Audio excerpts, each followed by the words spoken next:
Good afternoon students. इस video के माध्यम से हम लोग लक्ष्य या उद्देश्य सूचक वाक्य का हिंदी से अंग्रेजी में कैसे अनुवाद करते हैं, उनके ट्रांसलेशन करते समय क्या सावधानियां बरतनी चाहिए, कितने प्रकार से हम उद्देश्य को व्यक्त कर सकते हैं, इन सारे चीजों के विषय में इसमें जानकारी दी जाएगी। पहला वाक्य, मैंने मोहन के लिए किताब खरीदी। मैंने मोहन के लिए किताब खरीदी पास्ट टेंस में है। आई बॉट ए बुक, मैंने किताब खरीदी। किसके लिए? For Mohan. I bought a book for Mohan. मैंने मोहन के लिए किताब खरीदी। मैंने मोहन के लिए या उसके लिए किताब पढ़ने के लिए खरीदी। इसमें दो बातें हैं। मैंने मोहन के लिए पढ़ने वास्ते या उसके पढ़ने के लिए एक किताब खरीदी, या मैंने उसके लिए एक किताब पढ़ने के लिए खरीदी। आई bought a book for Mohan अथवा फॉर हिम। मोहन है तो फॉर मोहन, या फॉर हिम टू रीड, पढ़ने के लिए। उसने मेरे पहनने के लिए कोट खरीदा। ए बॉट, उसने खरीदा a coat for me to wear. He bought a coat for me to wear. उसने मेरे लिए कोट खरीदा। किस लिए? पहनने वास्ते, टू वियर। अब रूल से इसके हुए सबसे पहले सब्जेक्ट रखिए, तब वर्ब रखिए, और तब नाउन। नाउन आएगा ऑब्जेक्ट के स्थान पर, और फिर फॉर लगा के नाउन या प्रोनाउन। दूसरा हुआ, ये तो इसके लिए रहा कि सब्जेक्ट लगाया, वर्ब लगाया, ऑब्जेक्ट लगाया, फॉर लगा के फिर नाउन रखा। अब दूसरा फार्मूला है, उसका सब्जेक्ट रखिए, वर्ब रखिए, ऑब्जेक्ट के स्थान पर नाउन रखिए, और फिर फॉर लगा के नाउन या प्रोनाउन, और फिर इन्फिनिटिव। जैसे यहां देखिए, आई सब्जेक्ट हुआ, बॉट वर्ब हुआ, और ए बुक जो हुआ ऑब्जेक्ट के स्थान पर नाउन हुआ। फॉर लगा के नाउन लिखा या नाउन या प्रोनाउन लिखा, तब इन्फिनिटिव। नोट, संज्ञा अवलिक सर्वनाम के लिए का अनुवाद होता है। संज्ञा या सर्वनाम यानी नाउन या प्रोनाउन प्लस लिए, के लिए का अनुवाद होता है फॉर प्लस नाउन या प्रोनाउन। यानी के लिए आप फॉर लगाएंगे, उसके बाद नाउन या प्रोनाउन रखेंगे। परंतु धातु ने को के लिए का अनुवाद होता है इन्फिनिटिव, लेकिन पढ़ने के लिए है ना, पढ़ने के लिए यानी क्रिया हो गई, या उसके के लिए आएगा इन्फिनिटिव, यानी इन्फिनिटिव का प्रयोग करें। नोट नंबर 2, ऐसे वाक्यों से दो या दो उद्देश्यों का भाव प्रकट होता है। यानी ऐसे वाक्य जो ऊपर दिए गए हैं, I bought a book for Mohan to read, इससे दो उद्देश्य प्रकट हो रहे हैं। पहला उद्देश्य किसी व्यक्ति के लिए, फॉर नाउन या प्रोनाउन। मैंने खरीदा पुस्तक, किसी के लिए, उद्देश्य क्या था? मोहन के लिए। तो यह क्या है?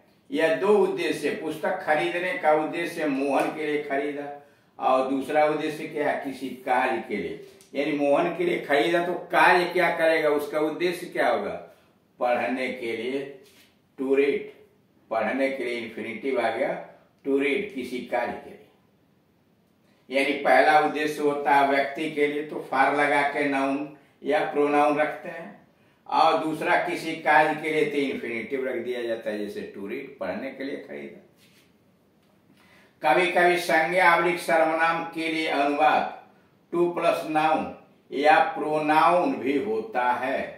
कभी कभी संज्ञा और सर्वनाम के लिए का अनुवाद टू प्लस नाउन और प्रोनाउन भी होता है। यह मेरे लिए बेकार है, it is no use to मी।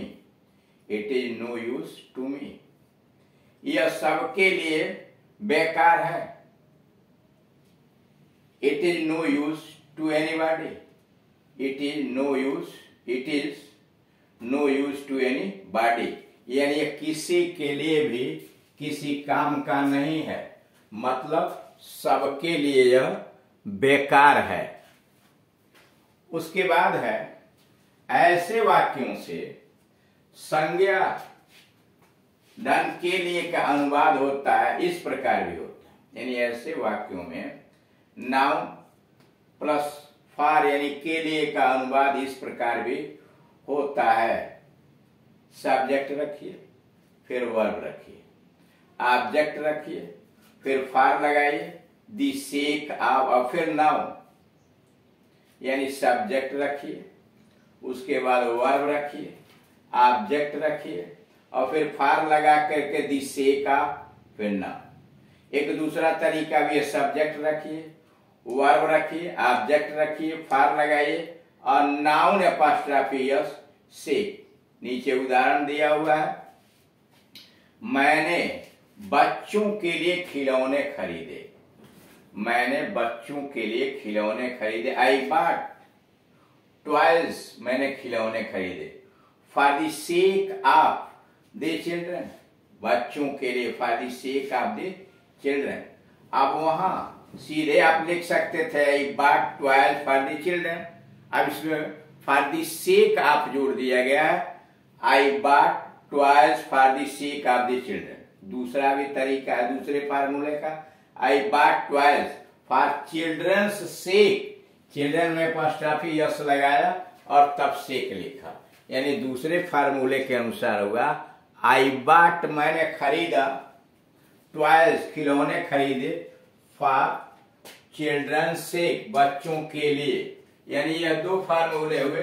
सबसे पहले सब्जेक्ट आई रखा, वर्ब बॉट रखा, ऑब्जेक्ट नाउन या प्रोनाउन रखा, फॉर द सेक ऑफ लगाया और तब नाउन और pronoun for the sake of the children. और दूसरा हुआ सब्जेक्ट रखिए, वर्ब रखिए, ऑब्जेक्ट रखिए और फॉर नाउन में अपॉस्ट्रोफी लगा के सेक लगाइए। दूसरा, उसने देश के लिए सब कुछ न्यौछावर कर दिया। उसने देश के लिए सब कुछ न्यौछावर कर दिया। He sacrificed everything. He sacrificed everything for the sake of the country. He sacrificed everything for the sake of the country. ऐसे कुछ वाक्यों में संज्ञा सर्वनाम धन के लिए का अनुवाद फॉर ऑब्जेक्ट के बदले ऑब्जेक्ट प्लस ऑब्जेक्ट होता है। कर ऐसे कुछ वाक्यों में संज्ञा सर्वनाम के लिए का अनुवाद फॉर प्लस ऑब्जेक्ट के स्थान पर ऑब्जेक्ट प्लस ऑब्जेक्ट होता है। जैसे सब्जेक्ट लिखा, वर्ब लिखा, ऑब्जेक्ट प्लस ऑब्जेक्ट। उसने मेरे लिए स्वेटर बनाया। उसने मेरे लिए स्वेटर बनाया। He made me a sweater. उसने मेरे लिए एक स्वेटर बनाया। He made me a sweater. वह मेरे लिए दूसरी कलम लाया। He got me another pen. He got me another pen. मैंने उसके लिए अच्छा उपहार पसंद किया। मैंने उसके लिए अच्छा उपहार पसंद किया। I choose him. I choose him. मैंने पसंद किया। A nice present. I choose him a nice present. क्या मेरे लिए थोड़ा समय निकाल सकते हैं?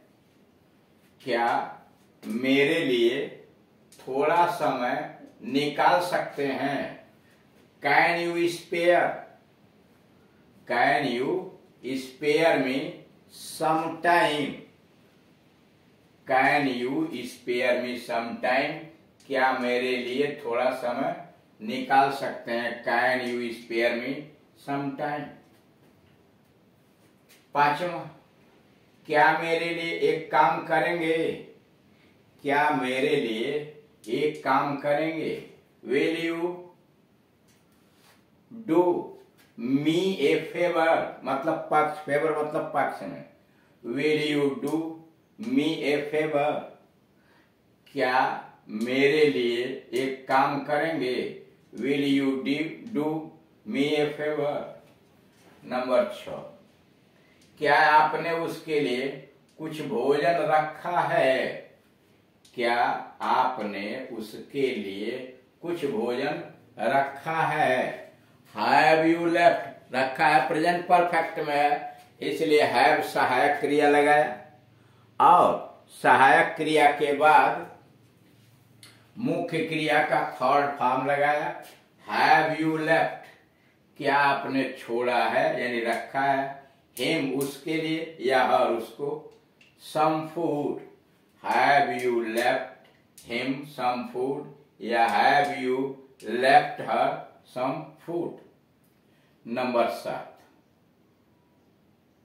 क्या आप मेरे लिए एक कलम खरीदोगे? क्या आप मेरे लिए एक कलम खरीदोगे? Will you buy me a pen? Will you buy me a pen?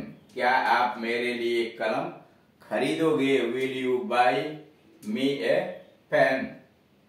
Note, ऐसे वाक्यों के सजीव ऑब्जेक्ट मी हुआ, हिम हुआ, हर का अर्थ होता है फॉर प्लस ऑब्जेक्ट।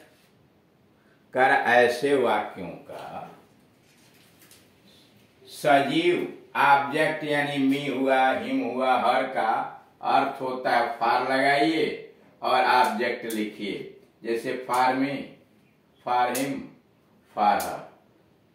परंतु फॉर छिपा रहता है, जैसे यहां दिया है ना,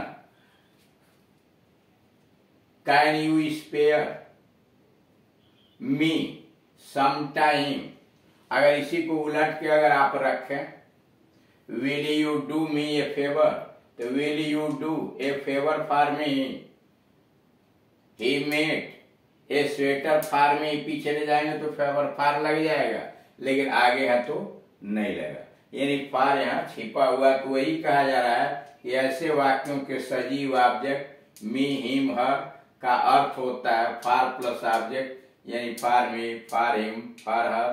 पर फॉर छिपा रहता है, यानी इनडायरेक्ट ऑब्जेक्ट के स्थान पर जब पहले आएगा सजीव तो वह फॉर छिपा दिया जाता है, लेकिन वही पीछे रहेगा तो उसको लगा दिया जाता है। इस तरह से लक्ष्य और उद्देश्य से संबंधित कुछ वाक्यों के ट्रांसलेशन के विषय में आपने जानकारी प्राप्त की। शेष अगले वीडियो में।